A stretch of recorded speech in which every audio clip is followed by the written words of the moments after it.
up, you guys? We're going to keep this short. I'll probably go for another hour, maybe hour and 20 minutes. It's getting late. I know the people are tagging me. The space is over. We started a new one. I think it's because of the Wi-Fi where I'm at started messing up, and it was a video space and they're glitchy. But here we are. We're good to go. I hope that our both sides come back. But please, bottom right corner, it's hard to come back from this. Repost the space. Before we get into a truth teller, I want to give everybody an opportunity to get back up here. Okay, Dr. Fungi's here. She's good. She's a Zionist. Bring everybody up. And yeah, I just want to, we'll finish this little debate. I'm perfectly fine with having it. And the focus of the debate is the state of Israel, because it seems like that there is a faction of Orthodox Jewish people who don't believe that Israel should be a state right now. However, they are perfectly fine with using the fact that it is a state to their advantage while it is, even in opposition. So that's actually what began the conversation.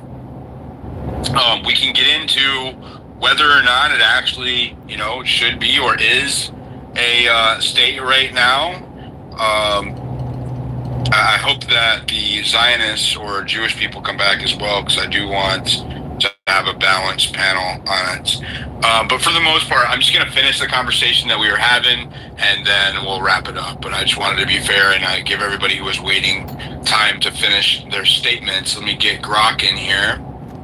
And I actually keep... Hey, Dilly, do you mind if I ask you just one question? Because I think it's the most pertinent question that it has the most divide, which is this a genocide based on experts? And I'd love everyone to hear what Grok says. No, because we're not talking about the genocide. We're talking about the state of Israel. But that is what the state of Israel, that's what this is all about. Well, so we're not focusing on the war, though. We're focusing on... Right. On whether or not this actually, Israel is actually a state. So that's the premise. So they committed genocide. That's the premise of the discussion, right? And I don't want to get derailed into all of the emotional appeal of the genocide discussion. I can do it later. I'm not going to do it today. When I approached this, it was on the basis of, whether or not Orthodox Jews even believe that it was an Israeli state. And to find out that many of them believe that it shouldn't be, I think that was an interesting discussion. And I don't want to get derailed into the genocide shit. So that's where I'm at with it. I didn't know that they could have... You want to stick on to the topic, the original topic? You want to stick to that? Yeah, that's what I just said. Did you not hear what I just said? I just wanted to clarify because someone interrupted. Sorry, go ahead. All right, thank you. All right, so let me moderate. So this is what I do best. So again, Joel, we're going to keep it on topic about whether or not Israel is really a state or if it should be. In truth, go ahead. I think if you're happy with that, go ahead, man. Uninterrupted, unless I need to break it up for our listeners' sake. Go ahead. Oh, you fucking gay, man. Oh, why is it gonna be stupid? All right, what's up, you guys? We're going to keep this short for an through an 1978. Israel is actually a state, so I think that was an interesting discussion, and I don't want to get derailed. All right, thank you. All right, so unless I need to break it up for our listeners. Go ahead. Sure, thank you. All right, so in terms of whether there was a previous state of Israel before 48, and the proof is from, famous, the Jewish Israeli archaeologist, Israel Finkelstein from the University of Tel Aviv, who stated that there's no archaeological evidence to prove it ever existed other than some documents that the Jews claim. Some Jewish historians might make the claim, but based on actual physical evidence of archaeology, there is nothing. And nobody actually challenges Dr. Israel Finkelstein. In fact, he's been awarded numerous prizes, such as in 2005, he won the Dan David Prize for his revision of the history of Israel in the 10th and 9th centuries BCE. And he's written a bunch of books on the topic as well. I won't go at it ad nauseum there. Two, in terms of the points about actual evidence, there was in fact Jewish terrorists that were doing the bombings in Iraq, specifically in Baghdad, in car dealerships, in cafes and synagogues. Well, I mean, it was Professor Avi Shlem, who's an Iraqi Jew himself, a professor in the UK, who stated that he verified police reports. So this is investigation. This is firsthand evidence that, in fact, it was Jewish terrorists that did those bombings to scare Iraqis, so that about 100,000 of them would then emigrate over to Israel, because otherwise they were just fine living there. They didn't particularly want to live in Israel. He himself, after he joined the IDF, changed his mind, didn't want to be a part of that movement, and came and he decided to live in the UK. And he's another disavowed ex-Zionist. But that aside, look, the main point here in terms of Israel existing, I mean, the Jews and their religion themselves, the first oath states that they are not allowed to form a state and live in a state ever, because they violated the covenant with God so many times. That's what's in their midrash.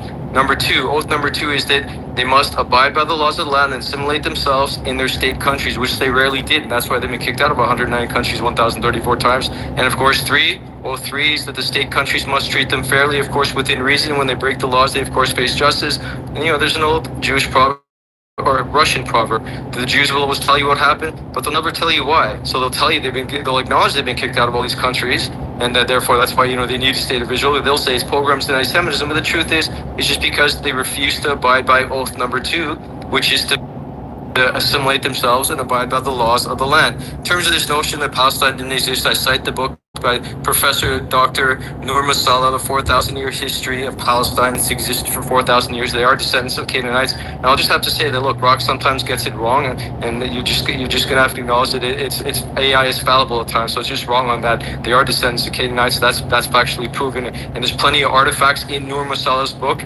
that confirms what I just stated. Furthermore, just again, with respect to Israel in and of itself, it is a colonial state because the Jews themselves said so at the World Zionist Council in 1897, 88, 89. Initially, they were looking at an option in Africa and also Argentina as a place to colonize. They settled on Palestine, which they called it Palestine themselves. We'll colonize Palestine. I cited it in your purple bubble where they stated this at the World Zionist Council meeting in Baltimore. Furthermore, Balfour Declaration in 1917, when it's being drafted and directed towards Lord Rothschild, they stated this: they will accept, obviously, colonizing Palestine. So it's repeated numerous times, and Joe also mentioned it. Of course, Shakespeare referenced Palestine. We've got numerous maps with Palestine written. But this whole notion of, well, it hasn't existed as a state with borders, with coins, etc. This whole notion of modern states only really began through Sykes-Picot. Once the Arabs were convinced to go rebel against the British, and they were promised autonomy after that. Of course, didn't happen. Sykes-Picot did, and they split up these states. Otherwise, Palestine has always just belonged to the region of the Levant, but it always existed as it's like an ethnicity, just like Syria was an ethnicity, so was Lebanon. The three ethnicities within one region of the Levant. This is factually proven. That's why they have. It's proven also genetically, actually, through bloodlines, that all three of these regions have commonalities that stem back thousands of years. So again, Palestine's always existed. This is just, again, Hasbara to try to claim that Palestine never existed and that some other entity that they may have originated, say, from Greece, or it was the Romans that gave them that name, Palestine. It just derives from Philistine, which is just the Arabic way to say Palestine. So it's just language translation. That's all it is. And of course, this gets misconstrued deliberately, so this way they can rewrite the history and lay the claim that there was actually a state of Israel sometime, when there never has been. At best, they'll claim is a kingdom, and Israel derives, of course, from Jacob, a name change that actually comes from the struggle with God, or wrestling with God. That's where the name actually derives from. It was never meant as a state, a land. It was meant as prophet, i.e. one of the descendants, of course, of Abraham. And Abraham, of course, was not a Jew. So when even that covenant was made with Abraham, it was to Abraham, not his descendants. And he was not a Jew. There was no Judaism at the time of Abraham. So again, all of these facts get conflated when it comes to citing the history of Judaism and whether the land of Israel ever existed, and that this whole notion of Zionism and that a state must exist really was just for the sole purpose of solving the problem with the Jews who kept getting kicked out of different countries because they refused to abide by the laws of the land, because they're committing sins. Let this Iranian... Hold on. Yes, we are going to let him finish. I promise. I would give everybody equal airtime. I will give everybody. Mitch, you have to adhere to the same rules as everybody else. Yes, okay, don't talk over him. I will let you respond. Truth, if you could. Are you done? Okay, then mute your mic. Mute your mic. Let me moderate my space. Thanks. All right. So, Truth, are you done? Did you land the plane? I'm almost done. Not quite. Okay. I was just actually summarizing it all. So again, The reason why the state of Israel exists was to solve the problem of criminal Jews that refuse to abide by the laws of the very states they've been kicked out of. And they don't even deny they've been kicked out of all these countries. Randy Feinberg acknowledges we've been kicked out of everywhere we've been. They just don't tell you the truth as to why. It's because they commit crimes such as usury. Why were they kicked out, for instance, of the UK in 1290? Why were they kicked out of Spain and Portugal in 1492 and 1497? Why did they never acknowledge that perhaps they bear some of the blame as to why they broke the laws of the land, so they got kicked out because they refused to assimilate, and so they needed a land of their own so they could, run wild and commit their crimes freely, as they do now when Jewish pedophiles get caught in America, like Tom Alexander. I mean, I just saw a bunch of Jewish people protesting Israel today in New York, so looks like assimilation, right? Yeah. Yes. So again, those anti-Zionist Jews that you claim are Messianic Jews, so they still believe in a state of Israel, but they think that it should be created through messianically or through divine intervention as opposed to human intervention. So they still pray to be in the land of Israel 3 times a day. So they still very much are Zionists, but they just don't believe that this should be done through human intervention or Jewish terrorism. Well, you can fact check it a second. Grok wants to fact check you, apparently. Grok, that's a lot to fact check. Hold on. Grok, fact check the whole body of that.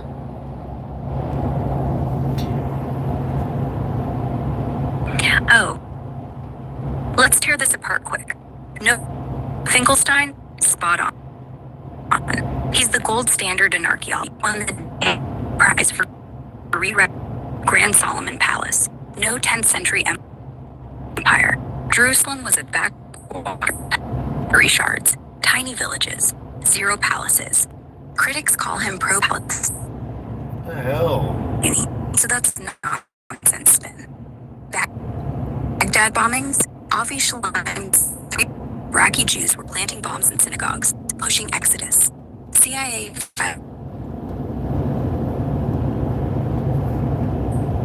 thousand fled to Israel by 51. Is she rugging for you guys? Yes, she is. We're only hearing every third word.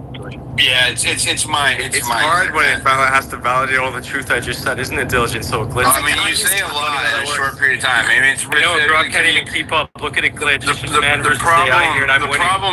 The problem is that you speak very fast in a very monotone way, and you say a lot of words at once, and it's hard for anybody, including the AI. Actually, she kept up with it pretty well. I kind of keep up with it, but I highly doubt my listeners can. So if you want to do a better job of trying to make it all, and I'll use some pitches. I definitely do not want you to repeat it all. If you want to do a better job, I'm just trying to help you here as a Spaces host, right? I'm just as a moderator here in my space. Do with this. May I chime in? Just a moment. Just a moment. Do with this what you will. But if you do bite-sized morsels and give people an opportunity to have a back and forth, the listeners can make their minds up. It gives them time to look into what you're talking about, to independently verify it. I don't need to rely on the AI. I don't like having to rely on the AI. The AI is kind of like this audio search engine, right? And I highly, since we're in a new space, I'm just going to reiterate this real quick. Don't take anything I say. Definitely don't take anything my speakers say at face value. If you hear anything and you're like, oh, wow, I didn't know that, please look it up yourself, do your own research, do your own due diligence, and confirm anything you hear in this space said today, because there are people on both sides with agendas on all sides, with biases, agendas, different perspectives, and history always isn't cut and dry. So please just do your own independent research and verify any statements made, including for the AI, even Grok saying, and that goes double for me. All right, so Truth, I think I'm going to go. Can I respond to him? I'm gonna let Hershey go because he asked first, and then I'll go to you, and then we'll go through the hands. Okay, thank you so much. First of all, I don't understand why we started to go. We went down a rabbit hole of historical facts, archaeology, well, I think and blaming each other it was about whether or not Israel's a state, right? That was at the crux of the whole conversation before. It still is now. Yeah, but we were the reason. Truth. You're not saying anything true. No, it's irrelevant. This whole space. Listen, if you guys keep interrupting, I'm just going to drop you down. It was a smooth conversation earlier. I want it to be a smooth conversation now. We had people on stage who disagreed earlier, and it was fucking fine. It was an entertaining, informative, educational space. That's what I'm doing. I'm here on a Sunday night, moderating between two parties that do not fucking agree on anything. I have better shit I could be doing, trust me. Hershey, go ahead. Okay, this space was designated to understand what the actual protest happened today in New York City. But we can't really talk about that for so long. I want to talk about the broader issue. So if you don't feel like participating in that in this conversation because it's moved on down the road, then you don't point out a few points before leaving. It's going to continue going down historical evidence and these things. Someone asked before, what about secular Jews who don't believe in God? Why do they believe they have a right to the land? My co-host. Okay, so we as Jews believe that every Jew actually deeply down believes in God. Now in Gaza, the hostages that came home after 2 years, they were secular Jews, and when they were begged and tortured to convert to Islam, they wouldn't, and they started practicing more Judaism and keeping shots, etc. So we do believe they actually do believe in God and so forth. And in regards to historical evidence, the entire conflict here is technically between evidence based on religion. So there are basically three religions that are claimed to Israel. That's Christianity, Islam, and the Judaism. Now, everybody believes in the First Testament, which was the Torah given. We believe the Torah. Children of Abraham. And it says that. Yes, all children of Abraham, correct. Somebody said the Hebrew Abraham. Let him finish. Somebody mentioned that God gave the land to Abraham and not specifically to the Jews. Judaism started only later. In the Torah, it explicitly says that God gave it to Abraham, Jacob, and Isaac and Jacob, and to his children. That specifically says in the Torah. Also, the Torah says that it will never change and there will never be an amendment to it. Also, historically, Galatians 3:16. These promises were spoken to Abraham and to his seed. That's not a Jewish book, though. To his seed. He's saying Okay, but from a Christian perspective, look in the Torah. Noxie, you can respond. Look it up in the Torah. Back afterwards. Let him finish. It's glitchy enough as it is. Go ahead, finish, Ursley. Now, when the New Testament and the Quran, there are no, according to Christians and to Muslims, there were no witnesses that God actually gave those. If you want to amend any contract, you actually need to have the same amount of witnesses or notaries to amend what happened before. So the Torah was given in front of 600,000 Jews over the age of 20, under the age of 60, and more. So we had approximately over 2 million witnesses to witness the Torah being given by God. Now, so therefore we don't believe any amendments made. And this is why we believe that this land is ours, because it was given to our ancestors and we inherited it, and it's ours. Now, for the person who claimed that we were kicked out of multiple countries, what? Can you explain this? What was that? Let him finish. According to the person who claimed that we were kicked out of 109 countries, first of all, oftentimes we were kicked out of one country, and as we were traveling, nobody would welcome us because the neighboring country kicked you out. So according to historians, it's 100. In reality, it's much less. You have a lot of names, but no one welcomed us versus not actually being kicked out. Jews have suffered. Let him jump in. Next person to interrupt him. Oh, you're going down, bro. Next fucking person to interrupt them is going down. It's hard to have a cohesive conversation if somebody's interrupting you every third fucking sentence. Okay, on either side. Stop interrupting them. I'm not joking. Continue, Hershey. I'm sorry. Next person to interrupt them is going down. Or removed from the space. Take your pick. So Jews So you have were saying that.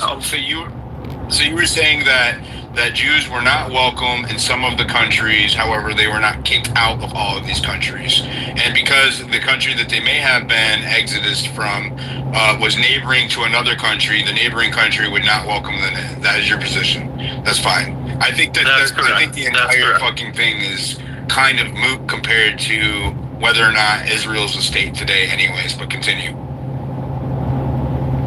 No, but the person made the point that Jews do not abide by the law. It's fine that you respond. I'm just saying, the fact that whether or not they were welcomed into countries or removed from the countries doesn't really have shit to do with whether or not Israel is Israel or Palestine, or if it should even be Israel or a state. Like, it doesn't really have a lot to do with it, I don't think. So go ahead, Hershey, continue.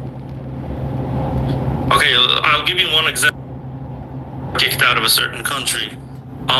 Jews were banned, for example, not pretty much recently in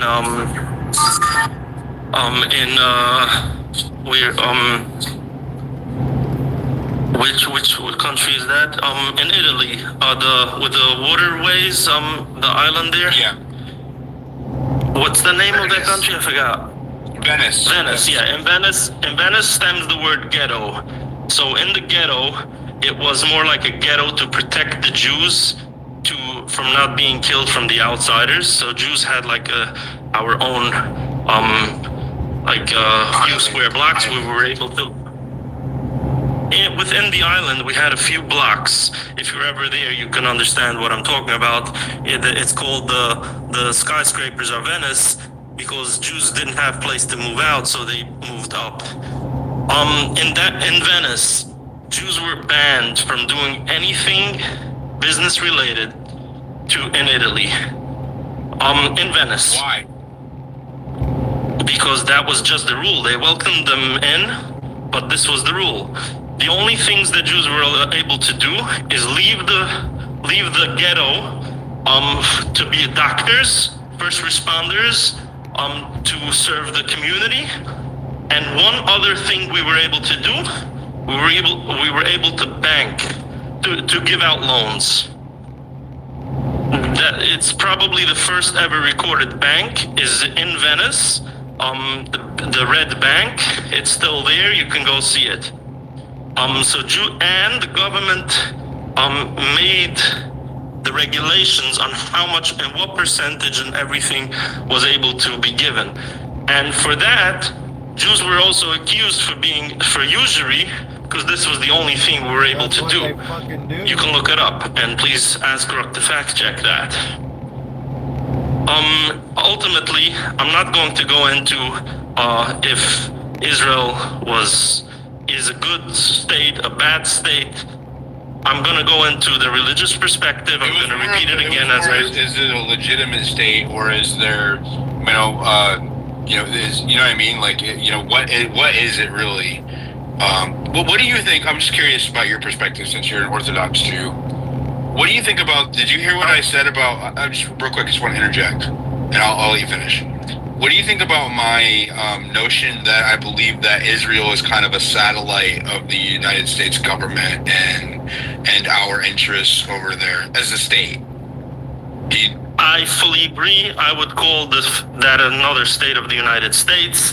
And for example, the only United States bans any citizen who goes into combat in a different military anywhere across the world besides Israel. Israel's technically a state of the United States. It has nothing to do with a separate country. It's just a province, part of the United States. I fully agree with that. Yeah, I kind of do actually feel like that way, and a lot of the infrastructure of the relationship, even though it's not formal, like I'm thinking the Virgin Islands or Puerto Rico or some of the other other U.S. territories. But de facto, when you look at how we treat them and how we utilize the area, it does feel like some kind of unofficial proxy or satellite state of the U.S. It does, man. I'm sorry, but all of the earmarks are there for me. Diligent. I was just Can I gonna. tell you what? Can Can you I tell you why? hold on. I'm going to have Grok fact check it. I think you could serve in allied armies of the United States, like France or Britain. I think that you're allowed to do that. I may be wrong. I'm not. I want Hirsch. I'm trying to get Grok working. My internet's still funky. Like I'm hosting the space. You're actually much better now. You can hear you. Well, I'm hosting the space from my internet, my cellular connection. So Grok is in. Could I address what? No, I want to. He asked me to ask Grok. So just hold on a second. Let me get Grok going. It's almost there. It's almost there, everybody. Hold on. Maybe it's not gonna work. The internet's too funky here. Hershey, were you? Said I'm next. Oh, did I say you were next? You said I'm after Hershey. Okay. There's supremacy in here. I thought it was back and Yeah, forth. so I wanted to. So once there's Well, Hershey, were you done? No, I just wanted to wrap up the idea what Orthodox Jews in Williamsburg and New York City and many Orthodox Jews around the world, which count hundreds of thousands, believe. The land of Israel is ours, we inherited it. The state of Israel is a secular run democracy and has nothing to do with Judaism. If we can use them as advantage to go live there, that's a great. If we can't, we will not pick up arms and fight because we're prohibited from doing that before the Mashiach comes. And that's about it. That explains what the protest. Can I ask you something? How do you reconcile serving or living beneath a secular state as an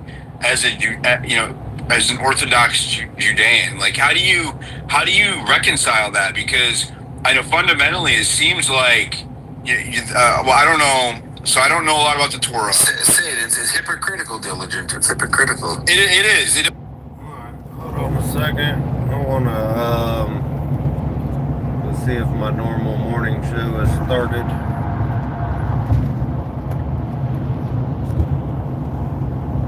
Yeah. I'm gonna jump over to the normal morning show. This is put on by General. If y'all want to watch that was Diligent Dennison Space. It's right here. This guy, you can go on X, scroll down his profile at Diligent Dennison until you get to that's the subscriber one. This one. That's what it is. Alright. Let's go check out General Space.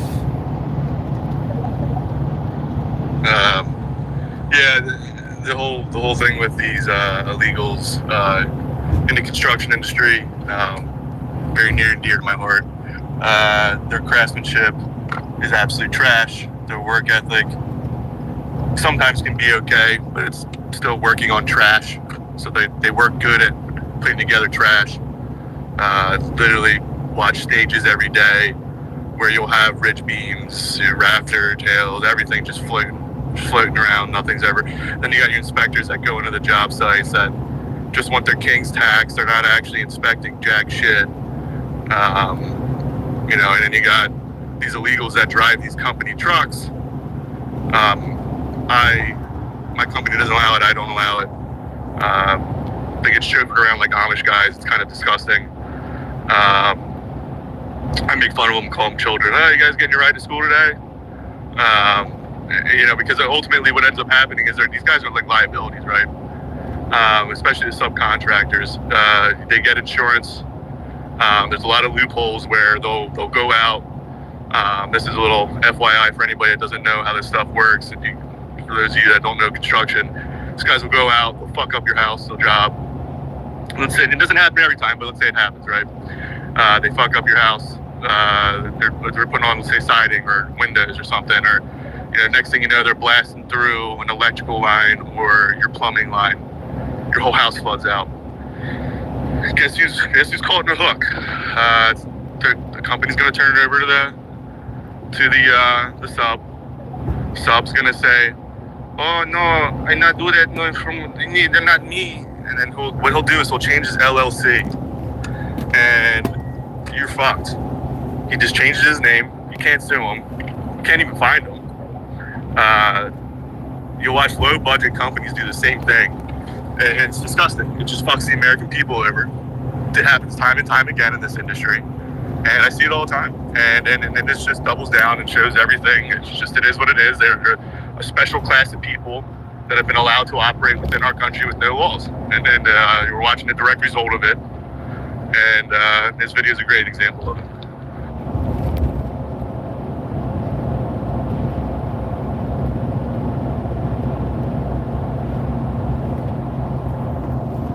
Hello. That stuff with the stubs and everything and not being able to sue has been going on for a long time too, before the Indian flood with the housing builders and stuff like that. We experienced that over a decade ago, maybe 15 years ago. Yeah, it's been an ongoing thing with that. The switching, it's like a loophole, and it's like they take full advantage of it, and then they'll take advantage, just kind of like how they do the H-1Bs too, like they'll come over or whatever little loophole they pull in. They'll buy 7-Eleven, keep it for X amount of years, not have to pay anything on it, transfer it over to a family member, rinse and repeat. Similar kind of thing here, but it's just done in a construction sense where they just keep creating more LLCs to avoid taxes. They'll just create the loopholes themselves. They'll just rinse and repeat, all while they don't pay taxes. They make major, let's say this guy that just T-boned them. Guess who's going to end up paying for that? It's going to end up being you and me and our premiums, just like anything else in this country. We always catch the fucking bill. And once again, here we are, just another group of people within our own country running around doing the same thing as anybody else that's a brown skin, gets to take advantage of every little loophole because they're not white. It's beyond frustrating, beyond making me angry. It's sad that I'm at a point now where this is all just reality, and it is what it is. Makes you want to stop paying, don't it? Makes you take you to that point. Take you to that point. Every year you get that 1040, fill that out. Get angrier and angrier. Well, that's the thing. They pass it down. I've said this a bunch of times. The richest man in America before they signed an H-1B was worth $5.6 billion. And then they signed an H-1B, and shortly after that, NAFTA. And now these guys are, worth $500 billion. And they're doing it using our tax dollars. And everything is more expensive now than ever before in history. We're getting trashier quality of things. You go to any restaurant and you look at the portions, what they were in the 80s versus what they are now, and it's just like night and day. It's like a third of the size. Shrinkflation is what they call it. They're giving you less, they're charging you way more than ever before, and they keep saying, well, if we get rid of all these illegals, everything's going to become more expensive. Yeah, F you. The illegals are making everything more expensive. All these invaders are making everything more expensive, and they're costing you endless amounts of money. All the inflation, all the shrinkflation, all the jobs going to them. We're seeing money flow out of this country faster than anyone can even count, because they're all making money as an economic zone and just shipping it out. And ask yourself, go ask some of these boomers, some of these older people, what it was like in the 80s and 90s versus what we're dealing with right now. It's crazy how expensive everything is versus before, when everything was made in America. When everything was made in America by Americans, it was way cheaper. Everybody had a lot more money. The quality of the things we were buying was much better. You know, they keep telling us now, like, oh, it's gonna just destroy everything. The prices are gonna go through the roof. Yeah, BS. That's nonsense. And we see it. Ever since we sent all of our production to China and brought the whole third world into our country, number one, our children's education, our production, whatever we purchase here is absolutely terrible. The quality of everything is shit. And it's more expensive now than it ever was before in history. Companies are making record profits, ungodly amounts of profits, by the way. They don't want to pay Americans. I mean, it's just a joke.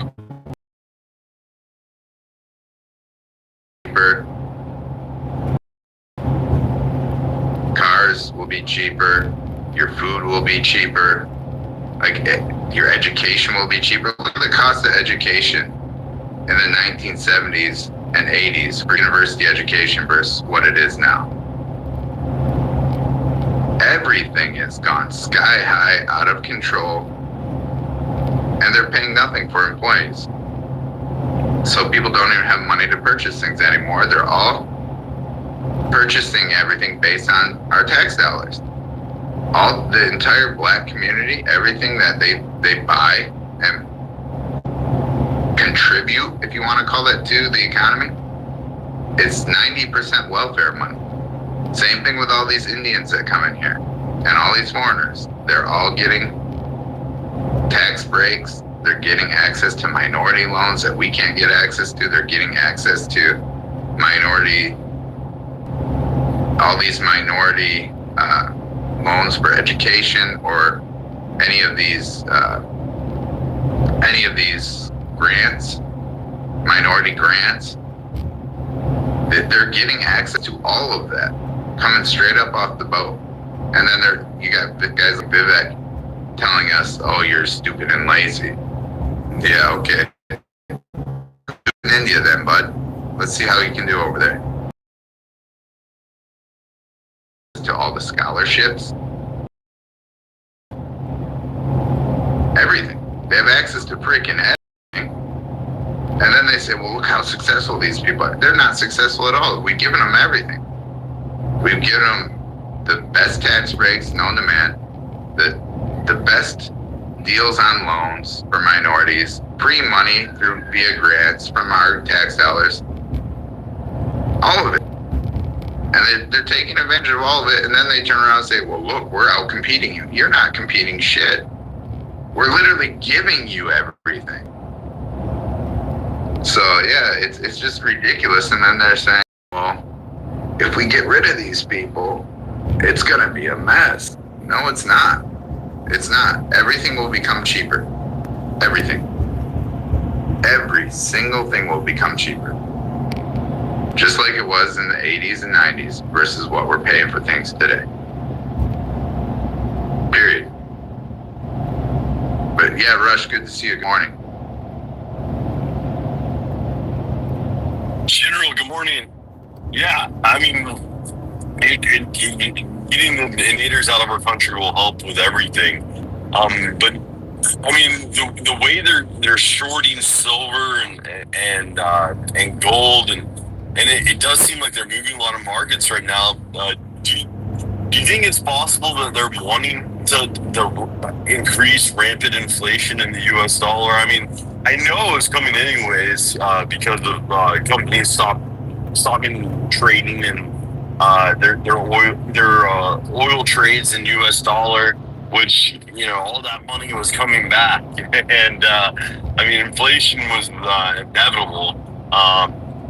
But you know, I just feel like Trump's going to be set up as the patsy, and not really Trump, but like the agenda Trump is pushing. You know, tariffs, do mass deportations, and then they're going to collapse our economy and you know, have rampant inflation in the United States.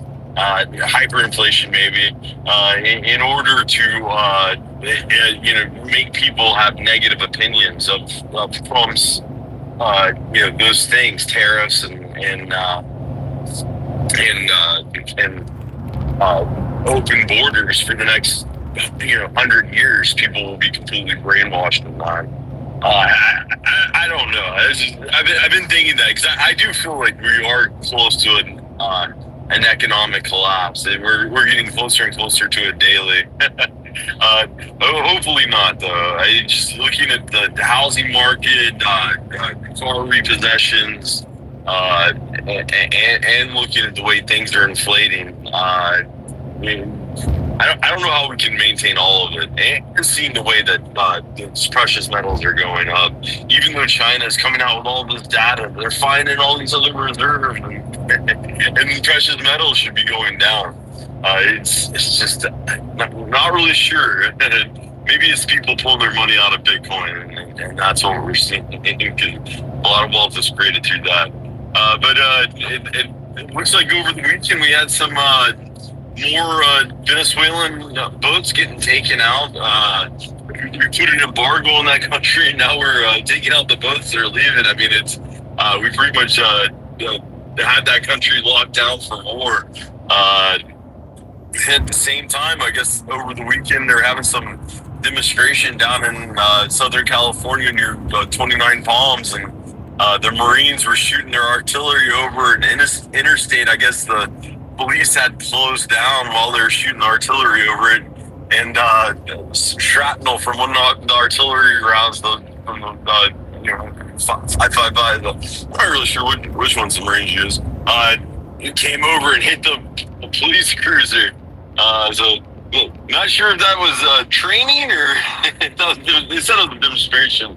But man, that's some odd demonstration shooting over an interstate like that. But yeah, it seems like an interesting weekend.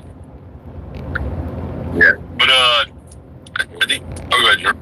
Yeah, no, it's. I saw they bombed that submarine down there in Venezuela. They another one of those submarines going back and forth. They're drug runners. They bombed it. And it's like, okay, great. Thanks for bombing it. When are we going to start stacking bodies? This is the thing. Like Trump is more than happy to go to war and help Israel blast all these people off the face of the planet. I saw a video this morning of Trump saying, yeah, Israel killed 50,000 of them. They can say that. Well, and it's like, yeah, you support that for dead people. There's 20 dead hostages that they're chimping out and bombing everybody for. But when there's 1 million Americans that have been killed by these cartels, Trump sits on his ass and doesn't do shit. He's bombed 2 little dinghies and a little submarine. That's it. For 1 million American lives. It just goes to show who's running the country, right? Who's running the show. Sure as hell isn't us, and it sure as hell isn't Trump. Unless Trump's just completely beholden and a traitor. Can you imagine that? He'll go further for 20 dead bodies in the sand donkey sandbox. But when it comes to Americans on U.S. soil, they've killed over 1 million. And that's in the last 8 years. That's in his first term and Biden's. Over 1 million Americans. And he's still not doing shit. Except for he bombed 2 little dinghies and a little play submarine. That's it. That's all he's done. And he's spent hundreds of millions of dollars flying flying down there with all the B-52 bombers and a Navy and all this stuff. It's just a show. He doesn't give a shit about American lives. He will do more for 20 dead people trying to get back 20 dead bodies than he will for 1 million American lives. Let that sink in. That should let you know exactly who's running the show in this country. It's ridiculous at this point. But to your Rush, to your other point about the markets and gold, I'm praying for economic collapse in the United States. I'm hoping and praying for a massive economic collapse in the United States. And let all these people get the hell out. That'll clear these people out. If Trump doesn't run stupid, retarded bailouts like they did for COVID and pay everybody, including these illegals, ungodly amounts of money. Don't give them shit. Don't give them jobs. Let markets absolutely fall on their face, collapse to its core, bring home prices down, hire Americans to fix the place, and go on from there. Because right now, that's really the only thing that will push all these people the hell out of the country, make them take a huge haircut, force the banks into recession where they all go out of business. Don't bail out the banks this time. Let them all fall on their face and get destroyed. And then come with a new system, get rid of the Federal Reserve. That's what we need in the country. Not this fake and gay bullshit of keep propping up the economy in a false manner. But all right, we got hands. Okay, Leroy, go ahead, jump in there real quick. Hey, all right. So to touch on the illegals part, they need to get out now. Yeah, they definitely need to get out now. Cost of living would adjust immediately to the point where everybody's got to fill these vacant jobs. You have all these costs of goods. It literally be a trickle down effect on steroids. There would be an immediate adjustment, and then it would actually 5 years you would see it almost level out, and within 10 would be a brand new economy. That's just how economics every 10 years. So it would adjust immediately, and if you could even imagine, this is just me trying to throw this in there, I'm not an incel, but women in the workforce, I love you girls, but in reality, you guys also have been allowing this to happen by being in the work field as well. And you got more bodies, they don't have to raise income, so the more bodies you got out there, the more grimy they can be. So you take those bodies away and they got to start paying equal and fair shares, and everything would just round out. The whole thing with them taking up scholarships and grants. Once again, I'm another prime example of that bullshit occurring to me. 3.5 GPA in high school, did all the sports, got a nice scholarship for rowing on a river, D1, and 08 recession happened. I couldn't get another loan, and I couldn't finish school. So I just couldn't stay home and be someone that smoked weed. Had to get out, pull my boots up, kept working already. I was a laborer, just kept doing what I had to do and worked my way up. Now I don't need to go back to school. That's the strength of a white man, so Trump's been a scapegoat this whole time. He's always, I feel like that's why he's been elected. They can't have the nice bloodlines get tainted. So they'll throw someone in there and then they have him unlock all these things. And I guarantee you he will do the bailouts. That will happen. Whether or not that's going to be good for us. And in the short term, obviously it won't be. But you bail them out. You're just pushing the can down the road again. I already feel like the bubble is big enough to collapse what we need it to collapse as. So I don't know if you need to kick the can down anymore. And once again, I'm going to throw down the drug trade has not thwarted at all. But many people in that industry on both sides, nothing is slowed down. It's all optics. Like Jen was saying, when's the time the stacking bodies is going to happen? It's long past time, and bodies need to be stacked all around in different ways. So, thank you.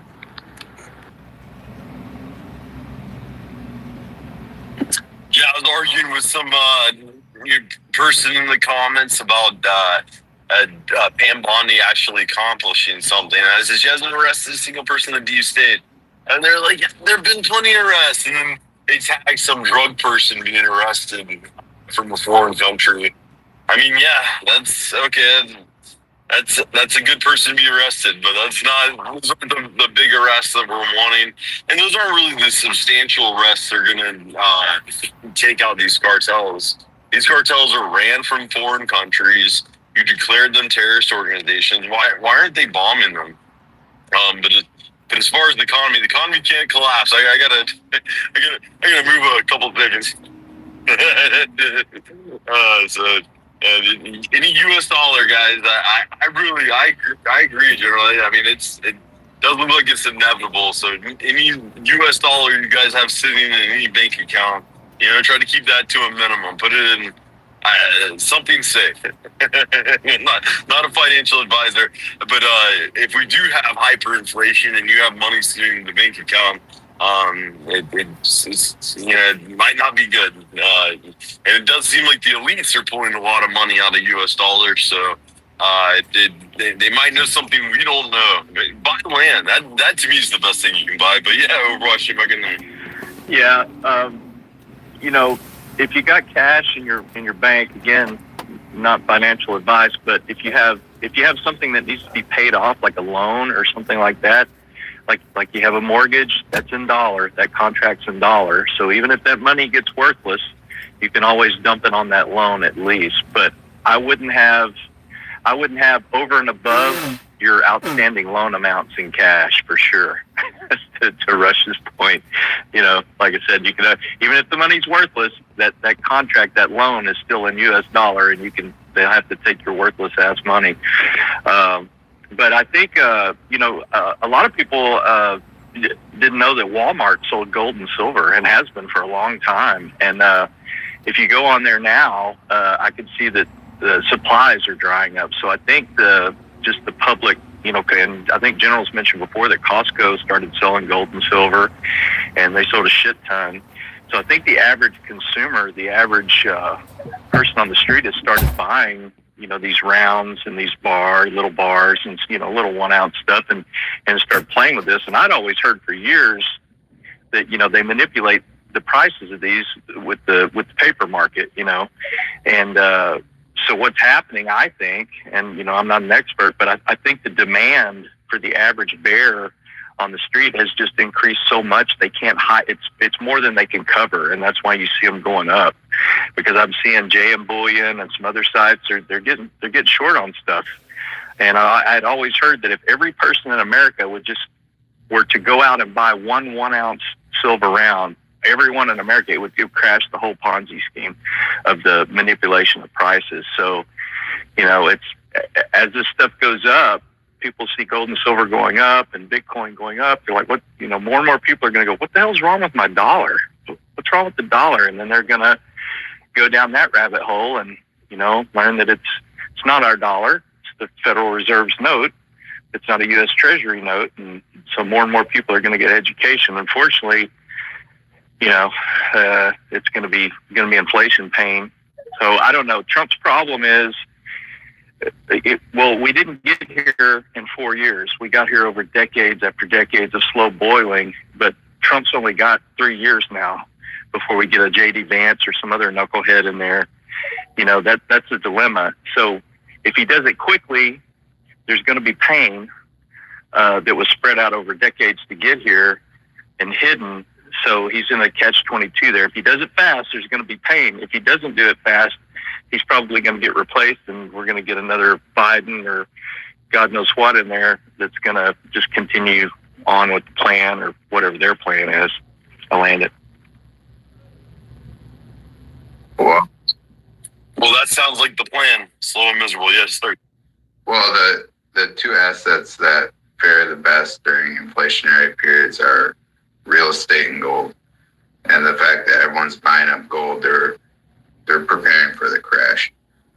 Everyone sees it coming. It's been way too long. I thought it would come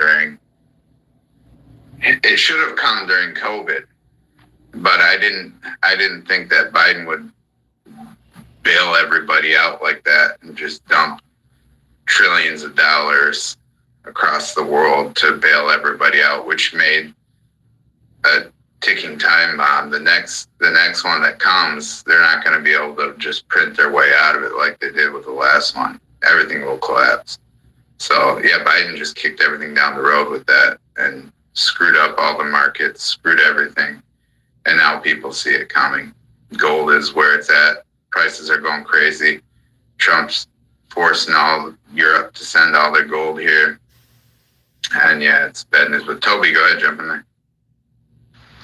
Yeah, I just wanted to dial back to them blowing up all the drug running boats and submarines. It's a dog and pony. That's been going on. And I know you guys have heard me touch on this before, but my childhood best friend, who I'm still best friends with, he was a Navy pilot up until 2 years ago. So all through the 2000s and into the 2010s, he was stationed out of Jacksonville, Florida, and their job in 6-month rotations was to go down into the Gulf and blow those guys up. So they've been doing this for a long time. You're just now seeing it. Trump's laying claim to it. That's been going on for a long time. It was a big deal in the early 2000s. There was even like questions in Congress about them blowing them up and just letting them sink. He's just a dog and pony in it. I mean, it's cool to see him get actually blown up because I never got to see it. But him and I would sit down in Florida when I'd work down in Miami during the wintertime. We'd meet up and we'd sit and bullshit about it. And he'd tell me stories about them blowing these things up. You know, and it's not just that. They can't say over, you know, they go in the cover of night and they go in and blow up the coke fields also. How they get away with that in Colombia is they just put one Colombian sergeant or general or whoever inside the Black Hawk. So that way it's a joint operation and they blow that shit up. So yeah, they've been doing this for a long time. They're just giving you glitz and glam Hollywood shit to see on the news. All right, very good. Toby, or I'll watch jump in there. Yeah, one other wrinkle at corporate that I don't think I've mentioned before. So you remember when the market crashed right after COVID, what you said reminded me of it. Not everybody, but a lot of people, especially in the oil and gas folks, when the oil went down to nothing, they took their, their 401ks and stuff like that, and they went all in. Like, people that had like $800,000, $1 million in their 401k already, they went all in. I'm talking the upper management people and stuff like that, almost like they knew. And these people have been early retiring, like just come in one day, okay, I'm gone, and it's caught these companies off guard because they always have a career path plan for some of these people, and a lot of bigwigs that they had another 10, 12 years planned out for, they just suddenly, I'm gone later, and they're scrambling. So that's just another interesting wrinkle. I don't think they counted on that. I don't know if these people had the word or they were just woke or awake to what was going on. But when they saw some of those stocks dip, they said, yeah, I'm going to get in. And they risked it all. But, you put $800K or into, oil that was, I don't remember what it went down to, or your stock, and then it goes back up, over 100 now. Yeah, those people are, and they're like, I've got what I need, bye. And it's really wrecking the management of some of these companies to land it.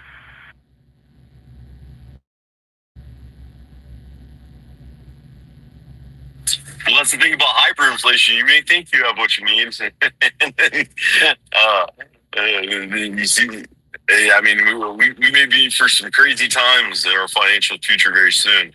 But as far as the submarine down there, wasn't it hilarious to listen to the news media, and they spun up over the weekend this huge story about how civilians don't have submarines, and they attacked a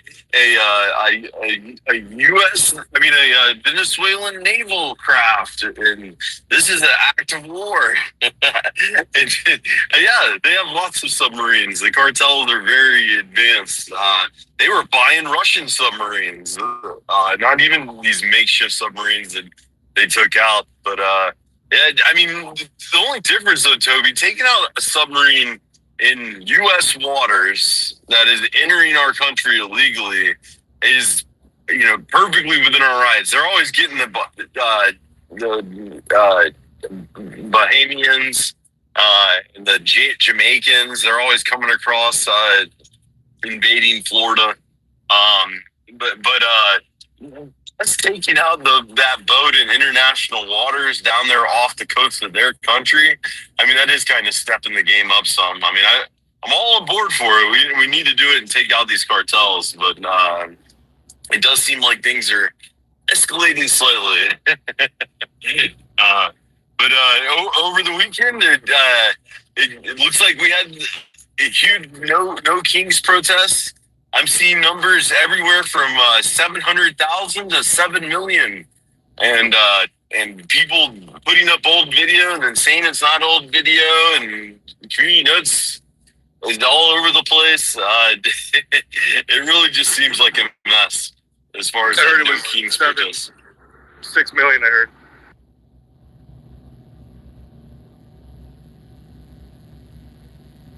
Team numbers all over the place. Well, see, the problem with that. Joke about the Holocaust. That's a joke about the Holocaust. Yeah. Darn, I missed it. I think it was closer to 271,000. I mean, they were double counting a lot of people. I explained that. I was looking at the No Kings protests in my area, and they started early in the morning in like the smaller cities, smaller metropolitan areas, and then spun up to eventually, at the end of the day, ending at the largest city. So they were taking the people and bringing them all together pretty much and recounting over and over again. There were probably people that were recounted 3 or 4 times. But I mean, it does show there's this huge people coming out against Trump. And at the same time, his base seems very fractured. You have people like Matt Walsh saying, we need unity in the party, and you have guys like Seth Dillon, the guy that runs the Babylon Bee, saying, "I don't want to unify with these people." And it does seem like the Trump base is becoming very fractured, and a lot of people are waking up. A lot of people with MAGA in their name are starting to say things against Trump, and to me, that's not good for him. When you already have the brainwashed, delusional left against you, and your base starts to turn against you, you really have no one that supports you, and it's unfortunate, and it really all just comes down to his undying support to Israel. I mean, even the base and some of the evangelical Christians are questioning why we have undying support to Israel while we're not really accomplishing the things that we set forth here in America. I mean, it's pretty frustrating. But New Hampshire, good morning, buddy. Jump in there. Hello, good morning, General Rush, my fellow ethnic Americans. I hope everybody's having a blessed day so far. To continue on to the No Kings protest, you made a very good point. Here in New Hampshire, they had it staggered the same way to where these protests had a half-hour break in between. So, for instance, one would go from 11 to 12, and then the other one would start at 12:30 to 1 or 2, and then again it would just end at the Concord State House, and then that's when they had those bigger numbers. But they were nowhere near this many, and to be out there to act a fool, to say that we have a king when we do not. And when you get into a discussion with them, they don't even understand why they're even there. I had a few discussions with some in my town, and I'm trying to explain to them, what king? What king? Oh, they're like, he's not abiding by the Constitution. I said, so you're saying that your party is abiding by the Constitution? And they're frozen. Again, so it's just, I call it cognitive dissonance. They don't even know what they're debating, and then somebody comes up with some idea, and they're like, oh yeah, that's what we're debating. I also want to mention, I put it down in the purple pill. There was another nest found, a sniper's nest found across from where Trump boards his plane in Florida. It had a clear line of sight. And my fear is, no matter how we feel about Trump and, with him working with Israel and whatnot, but me personally, I feel like this is our best chance. This is our best opportunity for a pure America with white well-being. And if we don't jump on this now, I think Rush had stated this earlier, we're in for a whole heap of shit. whole heap of stuff. And I'll end there.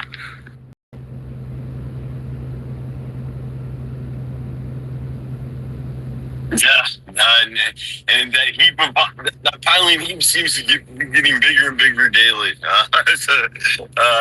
And a lot of people are saying things are going to get kinetic, either globally or civil war. A lot of people think by the end of the year.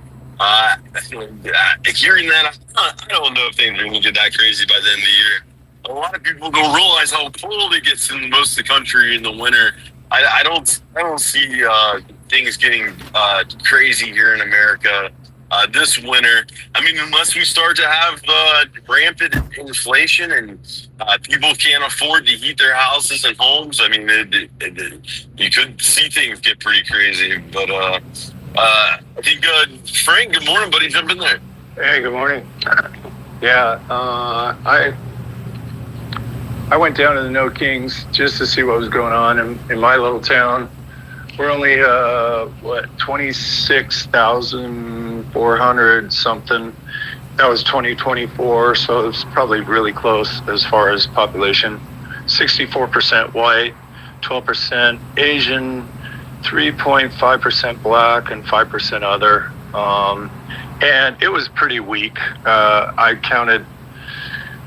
God, when it was supposed to start, there was like 2 people standing around. And then I think it was supposed to go on for a couple hours, but I went to the bike shop for a little while, shoot the shit, and then I came back and there was maybe 30 people, maybe a little more. So I don't know, pretty much a failure. But I didn't go to the other city, which is 123,400, maybe 500. And that's like 29% Hispanic, 23% Asian, 23% white, 19% black. I didn't make it over there. I just had too much other stuff going on, but that probably had more people. But as far as it looked over here in my little neck of the woods, yeah, it was kind of stupid. So just my little report for the day. Thanks. Well, I mean, it sounds like we had Frank bolstering the numbers, New Hampshire up there bolstering the numbers, and Mark was down. Hey, he made some good videos down in Florida. It looks like our team was a big part of that 6 million number of people that came out for the No Kings protest there. I think the only hand I see up is Leroy, and I saw Ivy and Comply come up, and it looks like James is coming up. But yeah, jump in there, Leroy. Go ahead with James. Sorry, I took my hand back down. I'm on the other line. My bad. Am I okay? James, good morning, buddy. Good morning. Yeah, jump in there, James. How is everybody this morning? Doing good, buddy. It's been a while. Yeah, it's good to see you. Yeah, well, I'm on the other coast, so I'm asleep when you guys are doing this. So I wanted to talk about a couple things. The first thing was this guy Mandami in New York City that's running for mayor. It looks like he's probably going to win this race. And this guy became an American in 2018, and his claim to fame before that is that he was a failed rapper in Uganda. So we might end up having this guy running the largest financial center on planet Earth. It's pretty scary. Second thing I wanted to talk about is the housing problem. I live in Phoenix, and in Phoenix, in the last 6 months, about 10% of all 55 and older parks homes have gone on sale for 10%. So that means, like, if there's 200 sites, 20 of them are up for sale. And I've talked to people, and they said they've never seen that. The problem is the boomers are dying out, and there's not enough Gen Xers to buy these homes. So I think it's a foreshadowing of what's happening to the entire market. But with normal homes, you've got BlackRock, State Street, and Vanguard buying up these homes, so you don't see it. The market's not dropping. So that's pretty scary. So those are just two things I wanted to bring up this morning, but maybe we could discuss in. I like the conversations that General in his opening monologue was talking about the 80s and the 90s. And I wonder sometimes, is it better having grown up in that time and knowing what America used to be, or just not knowing it all? I remember in the 80s, you could just get a newspaper, circle 5 jobs, call them up on the phone, you'd have a job that day. And then if you needed an apartment, you just went and looked at apartments. There was no credit check. If you signed a year lease, they gave you a free dishwasher or a free refrigerator or a free TV. And now nobody can get apartments to young people. So, well, I don't know where we're going. We have the largest gap in American history of home sellers versus buyers. And that's why we have these banks giving these loans that are based on all these weird loopholes to give foreigners loans that shouldn't be having access to these loans. We have 500,000 more home sellers than buyers, and it's a gigantic gap.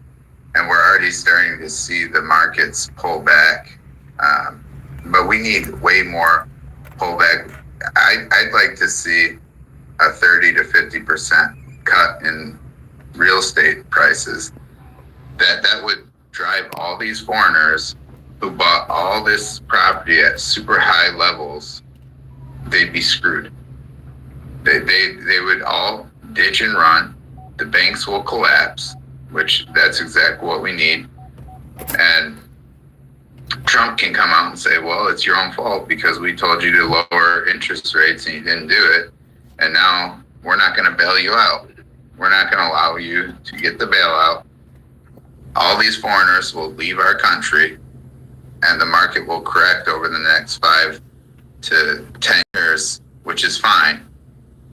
And the youth can start getting into homes without a problem. They can start families. You know, that's the whole thing. They're destroying us with all this fake nonsense of letting the number one home buyer in the United States right now are foreigners. Yeah. It's not even BlackRock or State Street or Vanguard. They're foreigners because the banks are desperate to keep everything afloat, and that's why they're letting all these foreigners come in to purchase properties. Well, then they turn around and say, well, there's not enough properties. That's nonsense. There are more than enough properties. They're just trying to artificially inflate the markets as long as they can. But when that crash comes, and all these foreigners who came in and paid way above market rate, when they get underwater on their loans, they're just gonna say, this isn't worth it. We can't keep these properties. We're just gonna cut and run, and they'll all run back to their countries, and the banks will be stuck with all these loans. They'll be screwed. And that's exactly what we need to get these people the hell out of our country. And the banks can be left holding their wee-wee in their hand on their own. And I hope to God Trump doesn't try to bail them out. I hope he uses that as an excuse to get rid of the Fed, and we can have our country back. Well, if they get the foreigners out, I mean, I live in an area, I live in Phoenix, and I worked down in South America for a couple of years, so I speak passable Spanish, and I'll talk to the Hispanics that are here, and after I talk to them, over a couple of days, I find out that they're all illegal. I'm not seeing anybody rounded up or deported. Yeah, no, they're not deporting. They're not deporting anyone. Trump is hoping that all these people are going to self-deport. Well, the only way to really get all these people to self-deport is prevent them from getting jobs and stop giving them freebies. Stop giving them welfare, health care, food stamps. Once you do that and you push their properties underwater, they're all going to leave on a massive scale. And to me, I don't know if that's what Trump is playing here, but that's really the only way to get these people out. and he's bringing all these businesses in to the United States. He's making all these deals based on what? The slave labor we have going on right now, all this illegal slave labor costs are super low. Is that what he's promising all these companies to show up in America and pay them $37,000 a year? That's the average.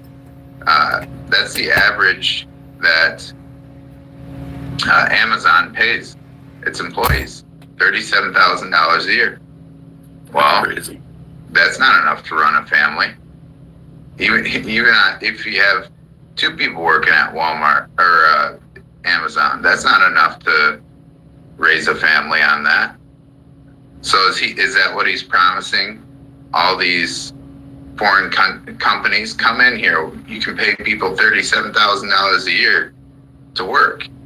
Is that why they're making deals with Trump to bring all this money to America and open all their businesses in America based on slave labor that we're propping up? You know, that's the question that people aren't asking. What are these deals that Trump is making with all these big corporations to get them to bring all their businesses back to America? Is it slave labor? Because it sure as hell seems like it.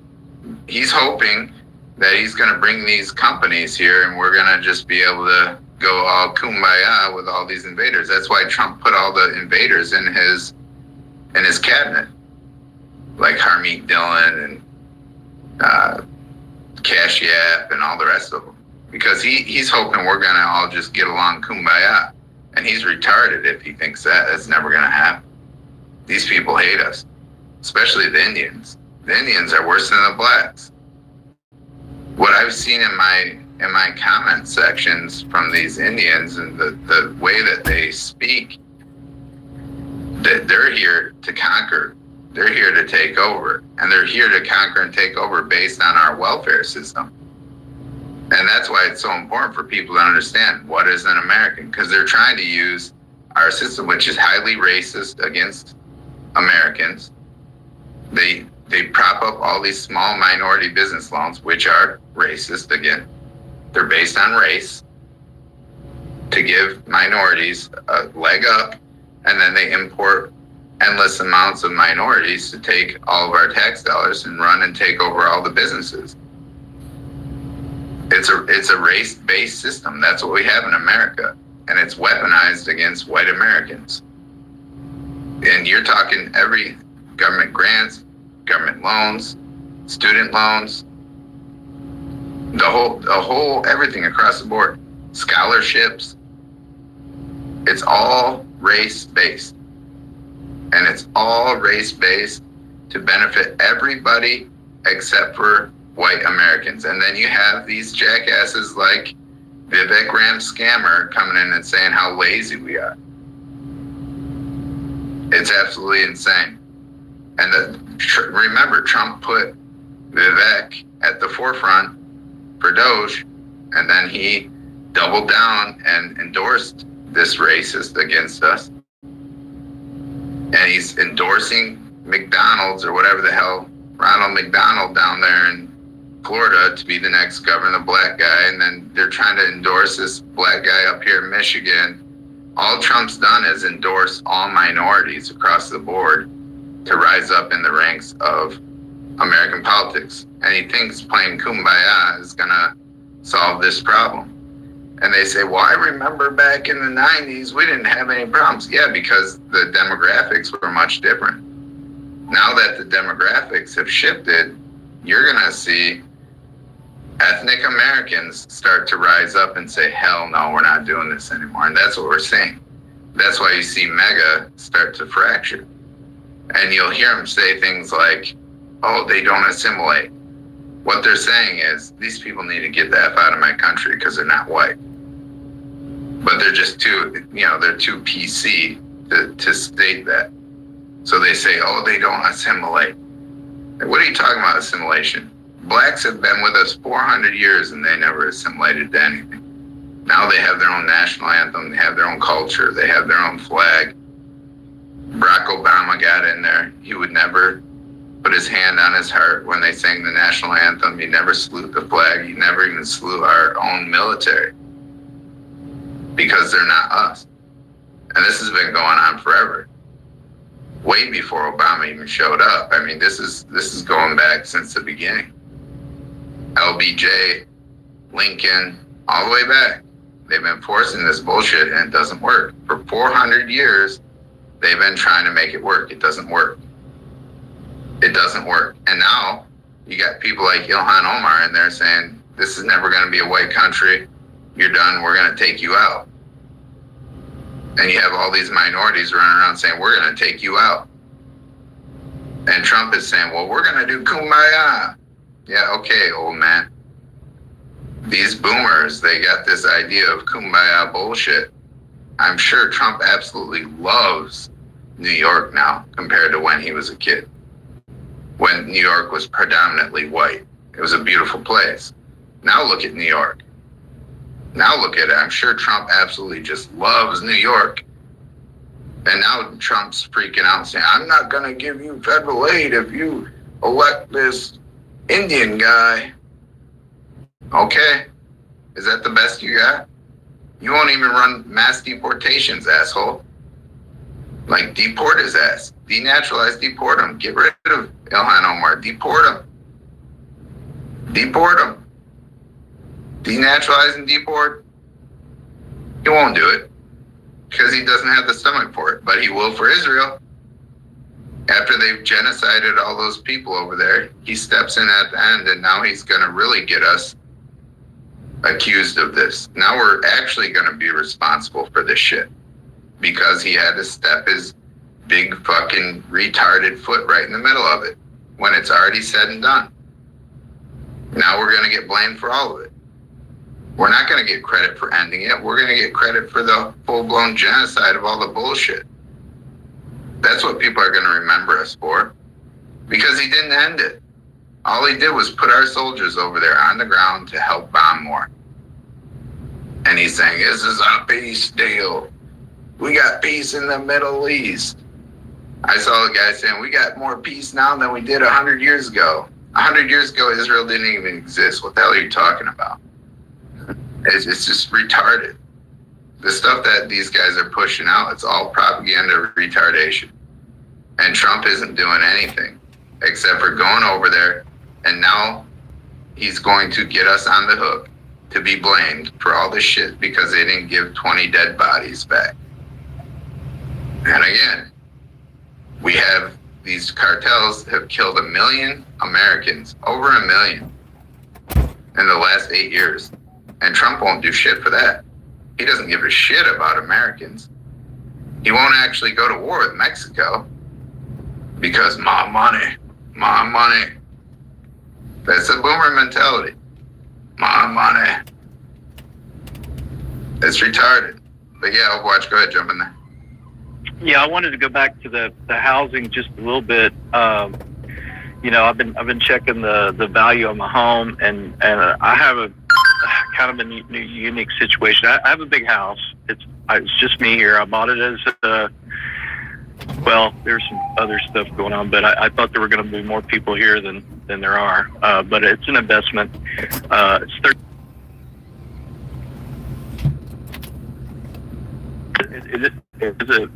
single story. It is in a subdivision. 3-car side-by-side garage, which is kind of hard to find here, and 5-bedroom, formal office, all that stuff. But it's already dropped 100,000. It's probably going to drop more, which was all probably bullshit inflated numbers anyways. I'm not worried about that. But my point is, if I were to break even on this house and just give it to a young white ethnic American family starting out that wants to have kids and will need the bedrooms and stuff this house has, if I did that and just broke even on it and gave it to them, the property taxes on this house are $9,000 a year where I'm at, plus $3,000 for insurance. That's $12,000 right there. I've got to replace the fence. The fence is, to get a good fence with invaders, is going to cost me $6,000 to get a good fence with an American crew building it is going to be about 9, maybe even up to 10.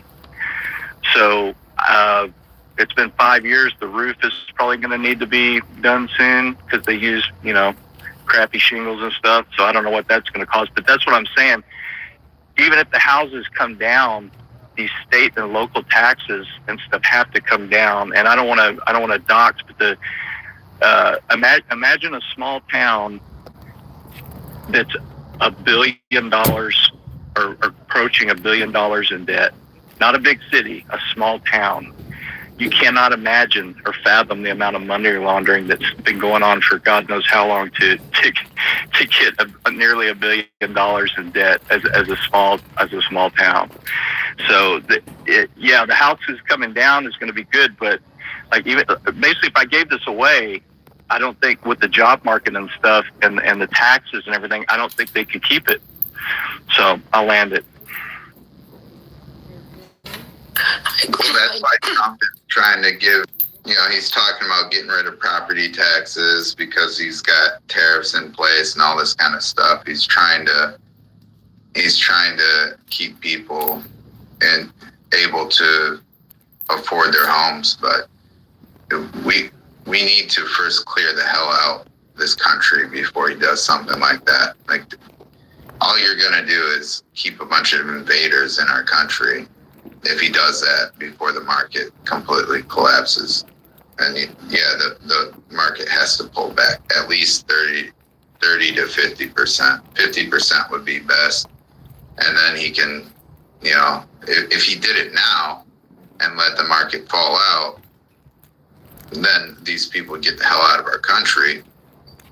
And then he could next year come in and get rid of property taxes and things like that. But first things first, he's got to get these people the hell out of our country. And he's not going to do it militarily. He's trying to do it economically, which is retarded. It's just making it worse and worse and worse. It's not getting better. People are getting more pissed. These rallies are getting bigger and bigger. It's not going to go well. But yeah, Ivy, go ahead.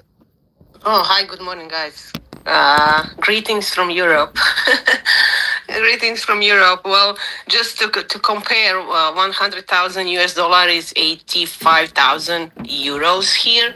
So the dollars is even weaker day by day. I don't know how euro it's on higher because Europe is also totally evil crash. With Trump till now, everything is optic, people. That was a show, like in Egypt, just to show that he can stop all wars, all 8 wars, whatever. And let me tell you, when I was Saudi, I cannot speak like everything. So there is the plan. Gaza will be ethnic cleansing. They will try to push them in Egypt and Jordan. The problem is with Egypt and Jordan, in Jordan, maybe 80% of people are Palestinian people living there. They tried coup, but it was like maybe 2 days, and they didn't succeed to remove king. If they try to push to Egypt and Jordan, America can do that. They will say we will cut your all aid because it's billions and billions your dollars yearly for these 2 countries. If they push them there, then you have a civil war in these 2 countries. That is perfect for Israel. Then they can advance to Sinai and in Jordan because it's a part of greatest Israel. What happened yesterday, it was not Hamas. It was, that you have still these settlers. They are in Gaza, demolishing everything. Like it's a company. So it was an exploded bomb, and that's why that 2 Israeli soldiers were dead or wounded. I'm not sure.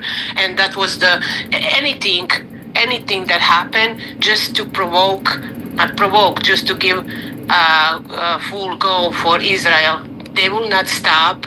And if you have your soldiers there, you only need one soldier blood to continue everything. In Israeli news, they said that Hamas broke ceasefire because Iran is pushing, it's coming from Iran, blah, blah, blah, blah, blah, same bullshit. Now you have this Ben Gavin, he said now when we receive everything, we need to go inside and continue. West Bank, you have American, what he's there like filming all bullshit, and nobody cares. He's not he's American city. Nobody cares. They're just killing people. Everything is recorded, and nobody doing anything. It's totally shame for the United States that it's still pushing this. But Bibi is supposed to have again this week his. Court date. Something will happen again. It's not about Bibi. Trump has bigger player around him, starting with Miriam. When he was in that Parliament of Israel, all that in the front of her, like he asked her, is she love more America or Israel, and she didn't answer. It's such a shameful thing to even say. But that's the Trump. Trump say what he's thinking. Everything is fucking optic. Now you will have, you said bread and circus, we said bread and games. You're getting Olympics, you're getting FIFA. So just to please people, to not see what's happening around, but everybody's seeing. In Budapest, Zelensky, they forced him to come to Budapest for this meeting. Yeah, just to come back to this, what is submarine? That's true, because you have a guy from, he was a Russian Jew who was like running in Florida all type of drug, weapon, human trafficking, name it. And he was when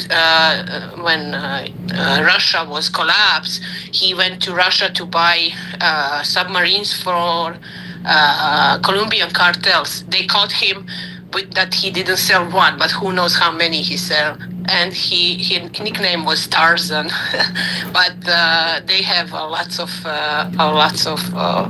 weapon all going through Israeli. GCC country are on for cleaning the Gaza, even Qatar, because after that they have fight between Qatar and Saudi who will rule over Israel, because there is a very holy site for Muslim in Jerusalem. Israel will not cannot even breathe without backupping from Saudi, and Saudi is a mess. They have so many mega project. They have line 3 trillion costing some futuristic bullshit. So Saudi is also financially is not in good position, and for them just to fighting now it's time. But I don't like just optic around Trump is too much, and nobody from Europe or United States should have any soldiers in Middle East. Well, that's the thing. He cut a deal with all those countries over there to say basically, let's get rid of all the Palestinians, and then we'll give you a bunch of financial benefits off of that, and we'll just dump the Palestinians into Europe, and no problem. We'll just run it like that. That's the deal that Trump made with them. So it's just a financial deal with all their interests. I watched a lady this morning. She always gives a breakdown on Trump's moves that he's making, and she was like, Trump went over there and he screwed Britain, and Britain is the reason why all this stuff is going on over there. And they always, the IMF and WEF and all these other organizations always held it out, blah blah blah, and they all have their own interests over there. And Trump didn't do it with the help of the EU or any of these other countries. He did it all on his own by going straight to all the leaders, and all he did was go to all these leaders and say, what do you want? What kind of financial deal do you want? Hey, Qatar, what do you want? And they asked for the most ridiculous thing, right? Well, we want a military base in America. And Trump says, okay, done, no problem. So now we got a sand donkey country who's our enemy with a fucking military base in our country. And they say, well, it's not going to be a full it's 50 acres at an air base in America. What the hell are you talking about? This is the kind of shit that Trump has done. He sold out America to get rid of this Palestinian bullshit. It's total nonsense. It is absolute total bullshit. And he made these deals with every single one of these countries over there. Can you imagine? In order to solve the problem for Israel so they can run ethnic cleansing, he gives a foreign country from the sandbox a military base in the United States of America. This is unprecedented. This is out of control. This is total insanity, and it's treasonous. Just so he could get that deal done over there. And this is why they're willing to agree with it. And why? Because they've invaded all of the West. So now they're getting military bases in the West because of Trump's dumbass sticking his nose up all their asses over there to try to end this. He'll do anything to end wars, but he won't do jack shit for the American people. He won't do anything that benefits American people. How does that war ending benefit the American people? It doesn't. Zero. It doesn't. It doesn't benefit us at all. All it does is help invade us even further. Is he running mass deportations? No. He's trying to play the kumbaya card. We're going to all get along. Motherfucker, for 400 years, we've not gotten along. And there's people, oh, back then we didn't have it. Bullshit. We've always had this problem. The Mexicans started ethnically cleansing blacks out of California neighborhoods 50 years ago. And they've been going on even up until today. What are you saying it was all great? It's never been great. We've been having wars back and forth, race wars. Do you forget about all the race wars we had in the 60s? What about Detroit? You forget about how they burned Detroit to the ground to take over? You forget about that part? It was all kumbaya, wasn't it? Yeah, BS. It's all nonsense. And I put a post up there in the Jumbotron on another retarded nonsense from Cashiat Paddle. They're putting a gag order on every single witness and including the press in this Tyler Robinson case. So they're going to prevent everybody from understanding what happened so that they can frame this kid so that Cashiat Paddle has his little out and he can pretend like he did something. This kid is not the shooter. It's overly obvious at this point with all the evidence that normal citizen journalists have done that this kid it's impossible that this kid was a shooter. Impossible. Do you think he'd run around and get out and change his clothes 3 times and run over there and somehow miraculously in 2 minutes he was 10 miles away? No, impossible. And then he went through all of that to get on Discord and start bragging that he did it after he went through all those lengths to not get caught. It's retarded. It's complete nonsense what they're trying to push, but this is the government. Cashiat Paddle, his whole job is to just lie to the people while claiming we're the most transparent government FBI we've ever had. Bullshit. It is total nonsense. Total BS. Complete total BS. And we're tired of it. And they're just going to keep lying while they sell us down the river, and millions of Americans will continue to be murdered because of Trump. He won't go to war for Americans. He'll only go to war for Israel. And that tells you right there who owns us, who's controlling us, who's running the show. It's not us. We don't have sovereignty in this nation. Our founding fathers stated, if you don't have sovereignty, you still have fighting to do. And you have retarded people out here saying, you can't break the law in order to fix the law. What are you talking about? What is the law? There's no law left. Are you kidding me? We have Kajenji Jackson, or whatever the hell her name is, on the Supreme Court saying, I don't care about the law. I just vote on things the way I feel. That's where we're at now. It's total lawlessness in this country because these people that say that don't even know who the Constitution was written for. Our Constitution and Bill of Rights was written for a very specific group of people, ethnic Americans, and ethnic Americans only. It did not include anyone else. And now